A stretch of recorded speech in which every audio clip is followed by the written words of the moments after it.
द्वापार युगापासून दशावताराची प्रतीक्षा करणारा द्रोणाचार्याचा पुत्र अश्वत्थामा आहे मी। या चित्रपटातला अश्वत्थामाची ओळख करून देणारा जो आता टीजर लॉन्च झालाय त्यातला हा डायलॉग आहे।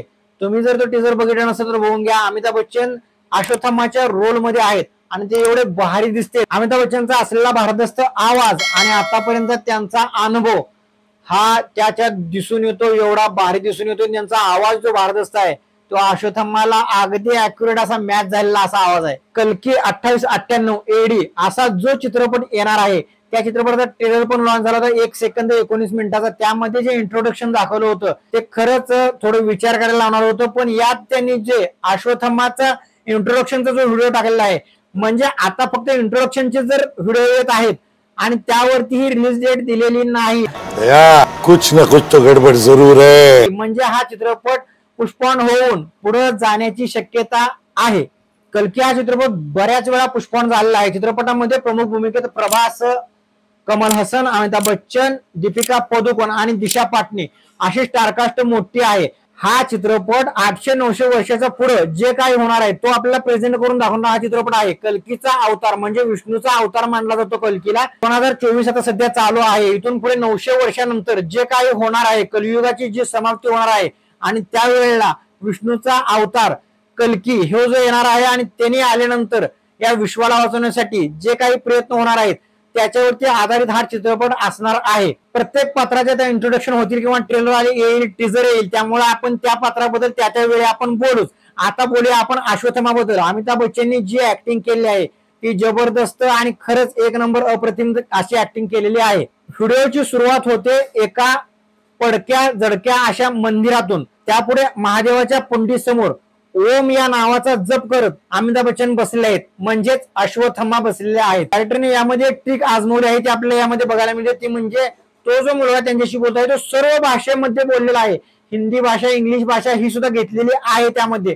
त्यामुळे सर्व भाषेचा असर एका ट्रेलर मध्ये त्यांनी दाखवलेला आहे, म्हणजे एका ट्रेलर मध्ये सर्व ऑडियन्सने तोच ट्रेलर बघावा आणि त्याची जास्तीत जास्त ऑडियन्स निर्मिती व्हावी।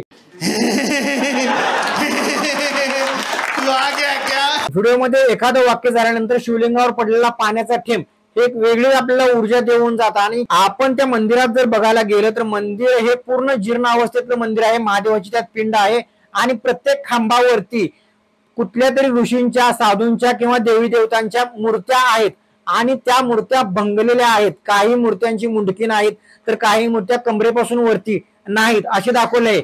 म्हणजे त्याचा अर्थ आता काय घ्यायचा आहे चित्रपटाचा ट्रेलर आल्याशिवाय आपल्याला कळणार नाही, किंवा मोगल शासक आल्यानंतर ते मंदिर तोडलेली होती का हाही प्रश्न उपस्थित होतोय। हा चित्रपट 2898 म्हणजे इथून पुढे 900 वर्षाच्या काळात तोपर्यंत माणसं, देवाला मानणारी माणसं कमी झालेली असणार आहेत आणि माणसात हिंसाचार हा इतका वाढलेला असेल आणि पापाच्या गोष्टी इतक्या वाढलेल्या असतील, त्यामुळे मंदिरांची अवस्था ही अशीच बघायला मिळणार आहे असं या चित्रपटामध्ये चित्रित केलेला आहे। तो वर्णन ज्या वेळेला कलियुगामध्ये सर्व काही गोष्टींचा नाश होणार आहे त्यावेळेला तो देवाचा अवतार, विष्णूचा, कल्कीचा अवतार होणार आहे हे दाखवण्यासाठी त्यांनी त्या मंदिराची अवस्था तशी दाखवलेली असणार आहे।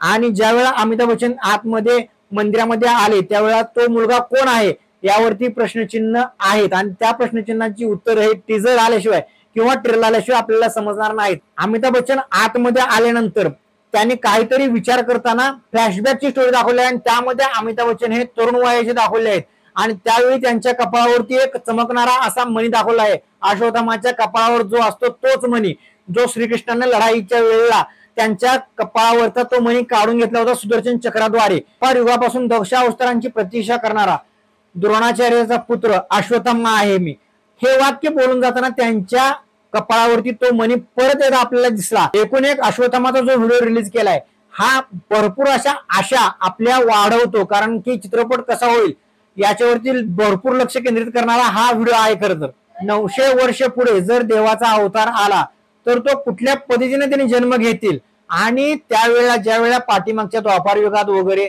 धनुष्य बाणाने, तलवारीने युद्ध व्हायची, मग यावेळी त्यांच्या ट्रेलर मध्ये दाखवताना पण त्यांनी बंदुकीचे वगैरे असे सहारे घेतलेले आहेत। म्हणजे हा अवतार एक बघण्याजोगा अवतार असेल आणि आपल्याला कलियुगाचा अंत खरंच या चित्रपटामधून बघायला मिळणार आहे। खत्म, bye bye, tata, goodbye, गया। त्यामुळे या चित्रपटाची उत्सुकता सर्वांनाच आहे. 800 वर्ष पुढे आपल्याला काय होणार आहे हे जर बघायचं असेल, बरं काल्पनिकरित्या असेल, असेच नवनवीन चित्रपटाचे रिव्ह्यू पाहण्यासाठी व चित्रपटाचे अपडेट पाहण्यासाठी आमच्या चॅनलला सबस्क्राईब करून नक्की ठेवा.